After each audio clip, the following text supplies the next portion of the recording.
So we're going to start off the first part of this training with simple cone exercises. You're going to place down 6 cones and give yourself about 2 to 2.5 feet between each cone.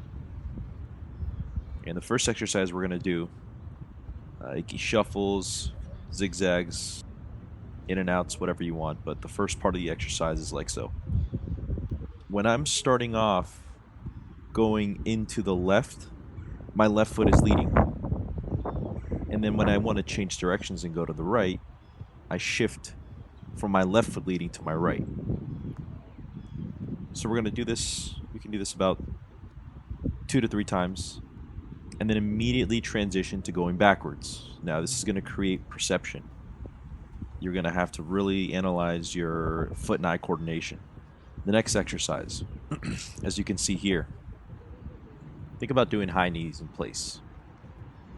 You're going to go in and out of the cones, keeping your feet moving, pumping your arms forward, just getting very coordinated, finding a flow.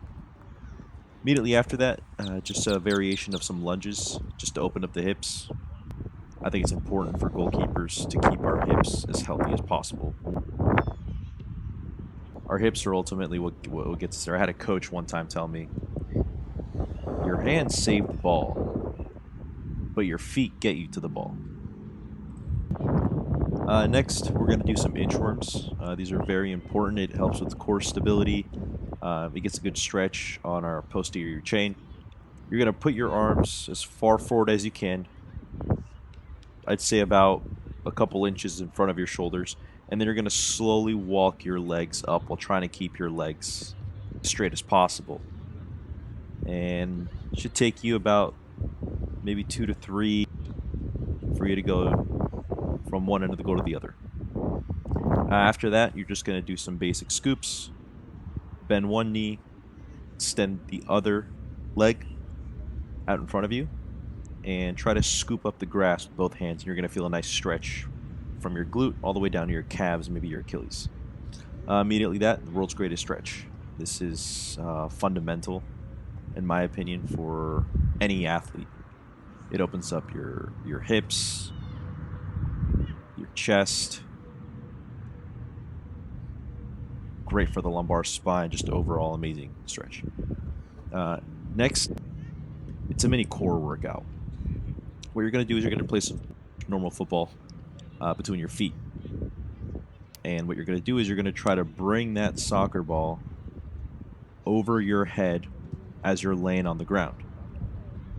Then you're going to grab the ball that's over your head with your hands, do a sit-up, and place it between your feet and repeat that for about 10 to 15 times. Next, we are going to do the Brazilian dive. So this is an absolute favorite of mine. You're going to have to use your legs to swing around. Your hands should always be in line, but never behind your hips. So while you're doing that, when you notice on your left-hand side, or your whatever dominant side you have, if you're landing a little bit more in front of your hips on one side than the other, that's probably your stronger side, so you might want to put some emphasis on the other side. Then we're going to go back to the cones, getting our lateral movement in. I think it's very important. It allows you to recognize how much distance, how much effort it costs you to go from one end of the goal to the other. Immediately after that, bounds. Very important. So if you notice here, you're going to bound. You're going to load the left leg, land on the right to the next cone. You're going to go back to the first cone, and then you're going to bound to the third cone with the left leg. So it's 1 to 2, 2 back to 1, 1 to 3. So figure eights, I think this is a very important drill as a goalkeeper. It allows you to gain a little bit of familiarity with the ball in your hands, especially doing this without gloves. I think as a novice goalkeeper, as a beginning goalkeeper, you should do this drill without any gloves, just to get that feeling. How hard do I need to palm the ball? Where does the ball feel most comfortable depending on my hand? Are my fingers bigger than my palm, or my palms bigger than my fingers? It's a great way to get a feeling for the ball with figure eights. It's an amazing way. There's actually videos of Buffon doing this when he was a kid Again, I say don't try to reinvent the wheel. If the greatest in the world were doing this, then why shouldn't we, right?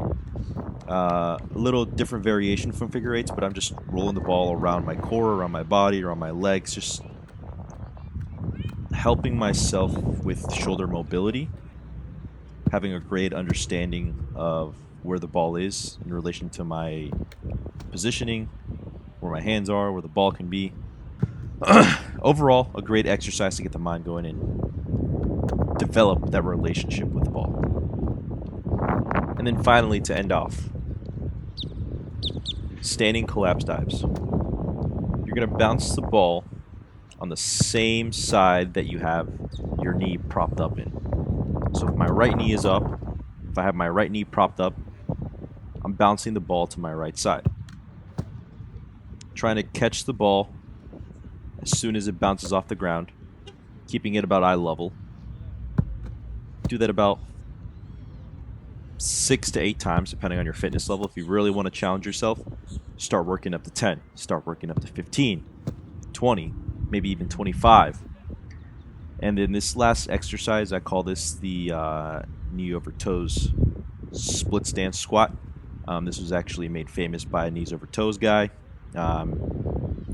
He blew out both of his knees multiple times, started implementing end ranges, isometric exercises with his knees, and he went from being a mid Division III athlete to a world-class athlete being able to vertical jump 40 inches. There is a direct correlation between a higher vertical jump and the level that you reach in terms of your athletic performance. So the higher you can jump, the better of an athlete you're going to be.